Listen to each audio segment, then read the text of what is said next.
Yo, yo, yo, Ego Dre, but you can call me Dre, and I'm here on Slim's channel, and who am I here with today? You guys are here with Bryan Asistores. All right, Bryan Asistores, and what did you do today, man? I got second place in a 3v3 with PURRELY.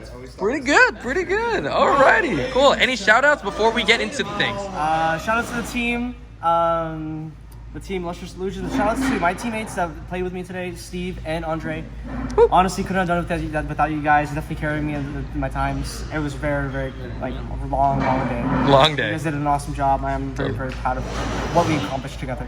Totally. Hey, we're better together. Am I wrong? All right, the shops are better together. And shout out to Collectible Exchange. Shout out to Top Choice Gaming as well. Everybody, all the stores in the IE are all amazing. Everybody's awesome. All love out here. Alrighty, Bryan. Yeah, whenever you're ready, let's get into So it. I'm going to speed through the profile. It's pretty much the most basic PURRELY deck.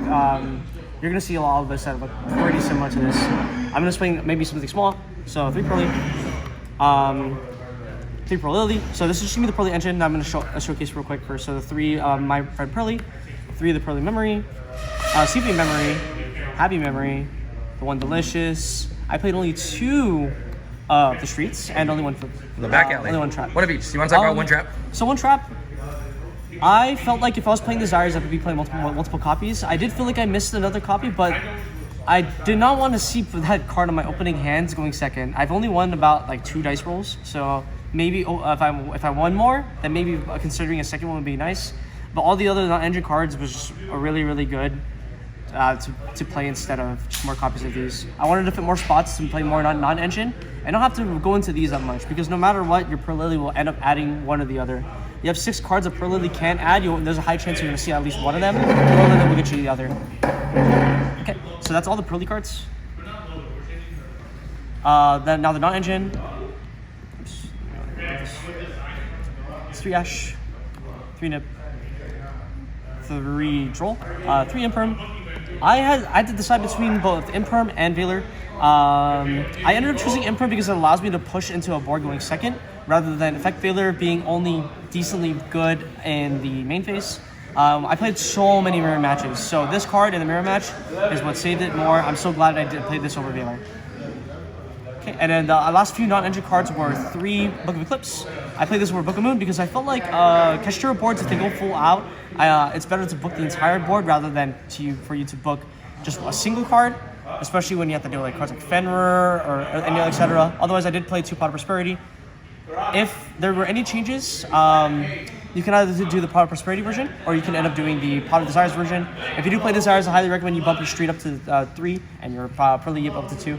But I felt like this was really important for one reason and one reason alone. It allowed me to see like other specific cards better. Wait, one sec. There's also one card in here. I forgot where to go. I don't know. It just disappeared. Certain power cards. Oh, there. Harpy's Feather Duster. Yeah, we had the one of I did make the Harpy's Feather Duster. Tell them how it came in clutch. Dude, I played against Labyrinth, game 1. This thing, like, amazing. Just blows up boards. And then in my mirror matches, blowing up both the field spell and the my friend PURRELY really stops him from getting the recursion after I get rid of the monster. So I highly recommend, if you are playing Pot of Prosperity, definitely consider main decking at least the one Harpy's Feather Duster, because like people have said before, this deck has a really hard time against back row decks. Skill Drain beating you, Tikaboo, all these other different cards that like back row just completely beats. If you get deburied, you get deburied. You can't really stop that. But interacting this against book cards, Imperms, and everything else, I highly recommend you guys consider main decking this card. It's just too strong. The Pot of Prosperities ended up digging into this a lot more often. I digged into this a lot and this the most.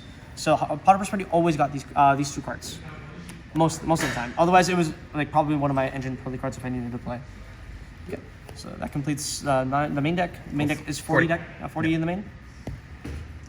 Onto the extra deck, I did play 2 Exploit Noir. I played 2 of pretty much almost every PURRELY. Yeah. I didn't feel like I needed a second one of this. I felt like I probably should have cut this down to 1 to play a...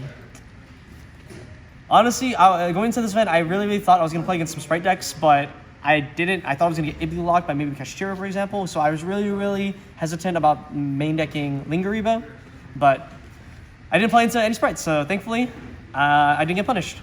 So that's all the PURRELY cards. The God card. Yeah! Yeah. Fucho. The Fuko. Shout out Fuko. Fuko. I played this instead of Slack Room Edition. This is my build up towards Zeus.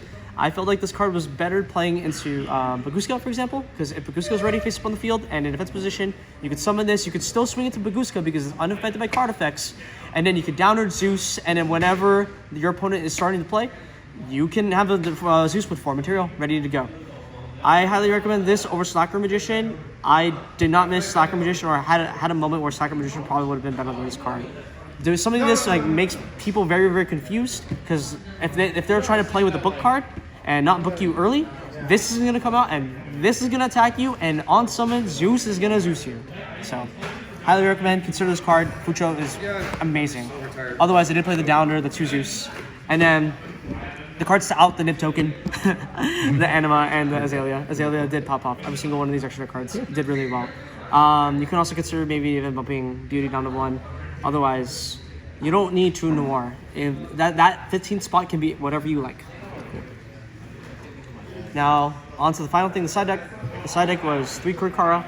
Mirror Match is very, very powerful. I highly recommend you play this card for the Mirror Match and for board breaking. I don't think there was a matchup that I did not side this. Actually, yeah, even against Labyrinth, I haven't put this thing in because some cards were just dead, like Nibiru's, Trolls. This card did go up in just in case they ended up using Lady Labyrinth. I played 2 Bell for Labyrinth and Branded.